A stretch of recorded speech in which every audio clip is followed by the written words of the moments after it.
the time has come, the walrus said. You know something? This is the first time in this whole recording session that I've used this save and quit feature so I could play on my other save file to do a bit of a test playthrough stuff. And so it took me back to the entrance of this little cave in the desert. But actually that's kind of a good thing, because in my little test playthrough I did, kind of mini test playthrough, where I played the next hour or so of the game, I found that there's actually a secret seashell out on this side of the desert that I just completely ignored. My bad. Might as well grab that now. Well, anyway, we managed to get the angler key, so we now need to go to the angler dungeon. Hold on, let me grab that health. And you know something? I made a great mistake in my last part, in that I didn't realize that this water here was shallow. It told me the stream was shallow! Why, you... Oh, you... I'm kidding with you!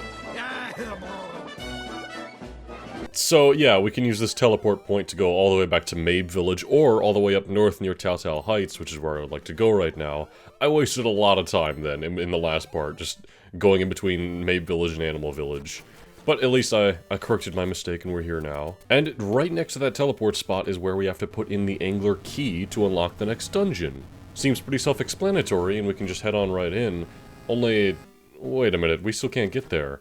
You'd see that staircase and immediately think, oh, do I gotta, like, head in through this staircase nearby? But no, we've been here before. There's no way to progress through this cave, because of that rock in the way. This is where some of the owl's advice is gonna come into play. He mentioned to us that we need to take a kind of, like, leap of faith, like it's Spider-Man into the Spider-Verse. And well, we're now gonna be heading back to Tal Heights. It's been a little bit since we've been there. In fact, last time we were there, we didn't have the Pegasus shoes, but now that we do, we can progress a little further than we could last time, so hey, that's nice. And of course, Tal Heights music is always good. I'll never complain about hearing that, even though sadly it goes away when we go in the caves. I kind of wish it didn't.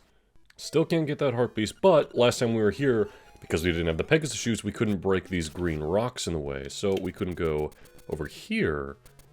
Aha! We're making progress. There's a guy up there waving at us. I think we gotta meet him going through this cave here. Although I should note this guy is just part of the continued side quest, like trading sequence. Because recently we just picked up a pineapple from the bear cook. This guy needs some food, so we're gonna hand it off to him. This pineapple's so delicious. I'm gonna eat the whole thing right now. Bon appetit. Oh, look at him go. Do you have a knife? I hope you do. This isn't meant to be a reward. Here, take this hibiscus flower.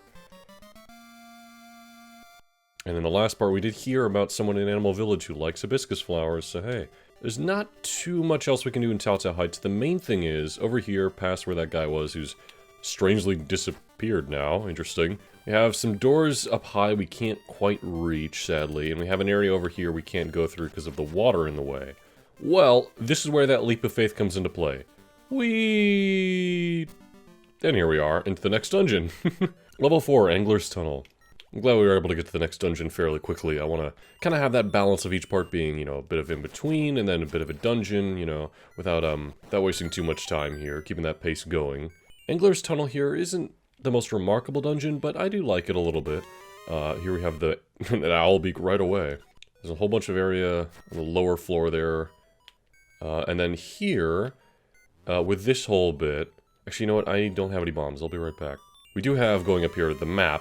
They kind of just hand you the map and the beak, like, you need to get this in every dungeon, we might as well just hand it off to you. And I like the shape of this one, how you can maybe think of it as like, some kind of fish creature, like a river Zora, or maybe it's a trident. It is kind of the Atlantean stereotype, and over there they have bombs. I want to go get those real quick.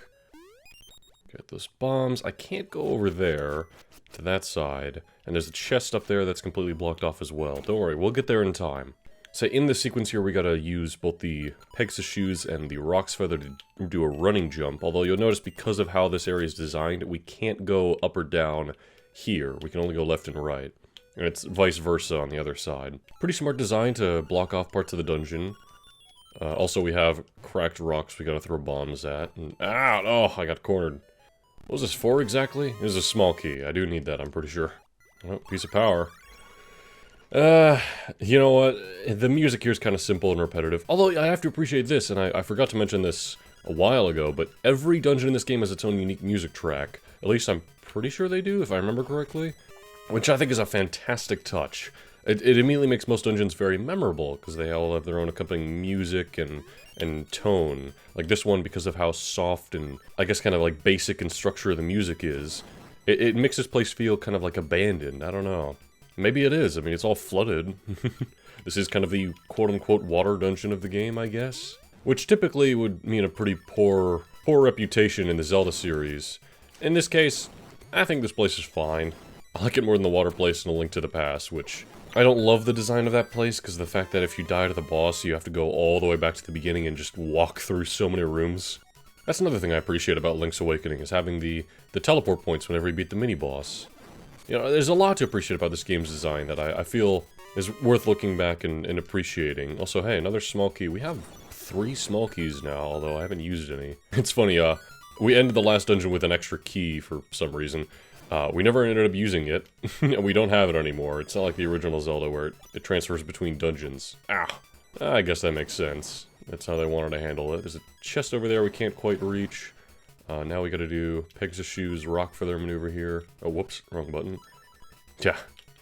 It is a bit of a hassle going through the menus like this, but at the same time, I can't see any other way to handle the Pegasus Shoes and the Rock's Feather working like that.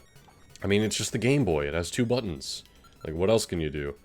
Anyway, you know, oh, they just throw that key down the hole. Yeah, that key went down into this chamber down here, but as you'll soon notice, we can't quite reach it, sadly. Because it's in the water. Link can't swim. You can't just, like, dive down, grab it, and dive back up. Really, Link? Come on now. Oh, Guardian Acorn. Yeah, I'll take it, I guess. There are a lot of P-hats in this dungeon who hit me a lot of the time, because I can never kill them. Like, I think maybe bombs or magic powder would do the trick. P-hats are just always in the way, in my opinion. I never liked them. Anyway, the owl is saying the glint of the tile will be your guide, and that's important for a very, well, actually kind of convoluted puzzle in this dungeon that I'll get to. There's a button up there we can't reach. There's more of these annoying P-hats I just can't kill. Like, let me see. Magic powder, does that do the trick? No? I got nothing. I got nothing. I'm just gonna wait for them to get out of the way and move on. I don't really like P-hats. Oh, there goes my Guardian Acorn. Ah! You know what? I really should have known that was a trap, given the chest tune didn't go off. But here in this room, we have a whole bunch of these tiles that seem kind of, like, strange and out of place. If we jump on this middle one here, it makes a Q. But it doesn't happen when we jump on any of the other ones. In fact, now jumping on the middle one again restarts the sound cue. And anytime we go on another one, it resets it. So, there's definitely, like, a sequence to it. It's a code. A code that we don't really have the answer to just yet, so we'll be back. And that's a dead end over here. I believe now we need to go, directly up in the room where the key dropped down the hole. Move out of the way, please, Mr. P-Hat. Oh, another Guardian Acorn. Wasn't this like the same enemy you got me one last time? I don't know. Well, anyway, yeah, it's just a small key up here. And we have the mini-boss of the dungeon. This guy is pretty easy. Now, his mask is protecting him, so we can't hit him dead on.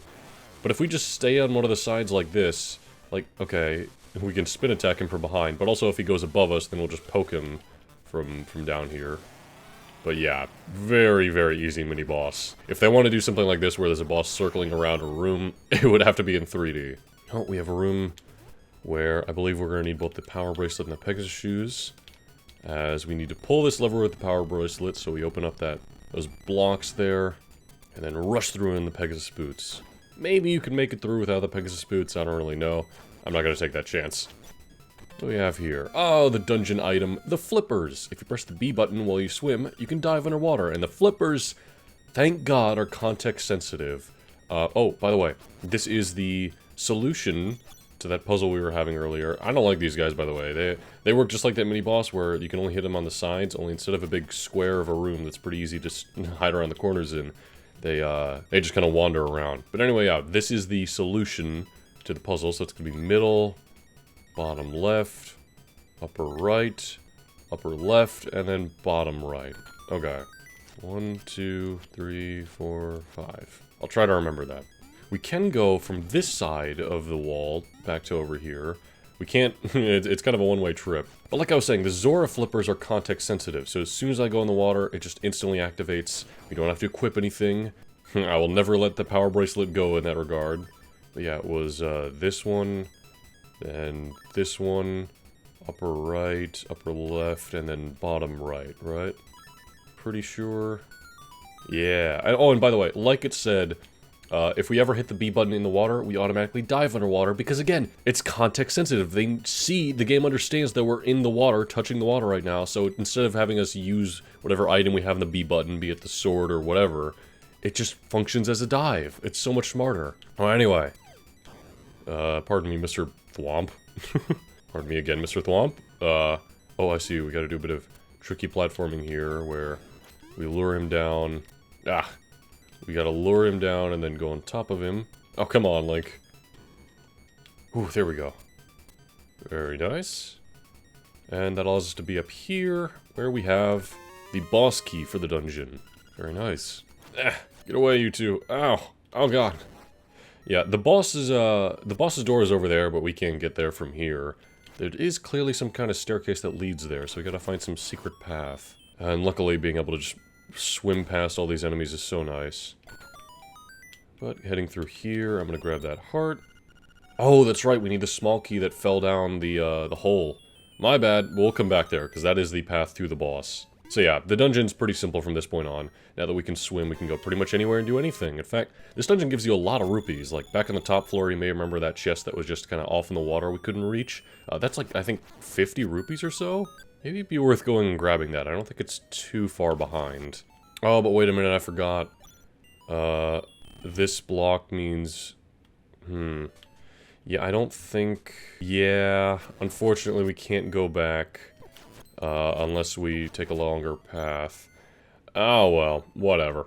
Maybe in between this and next part, I'll run in and grab those rupees after beating the dungeon. Because they do let you back in the dungeons, I'm fairly certain. And we know we want money. We want that, that expensive-as-hell bow. Using the key got here. Now we're in a 2D swimming section. It's just like Mario, but with a weapon. And that takes us over here, where we can head in and face the boss. Oh, get off of me, you little guy. We have a stairway here.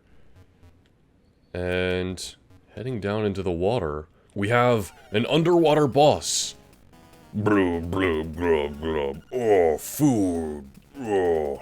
That's right, it's an actual underwater boss, which I think is pretty neat. Also, there's anglerfish coming at us. The fact that it isn't anglerfish as a nightmare is a fantastic concept, too, because anglerfish can be kind of horrifying when you think about it, just everything deep sea. We can do the spin attack underwater, that's nice. And there goes the nightmare anglerfish. And we got our next heart piece. We're on to the second row of hearts, I believe, now, yeah? Yeah. Swim on back up, Link. It's kind of weird how, because they have to have him in like a 2D section, they give you this whole area for the boss room instead of just throwing you right into the thick of it. But we got the surf harp. The next magical instrument, there you go.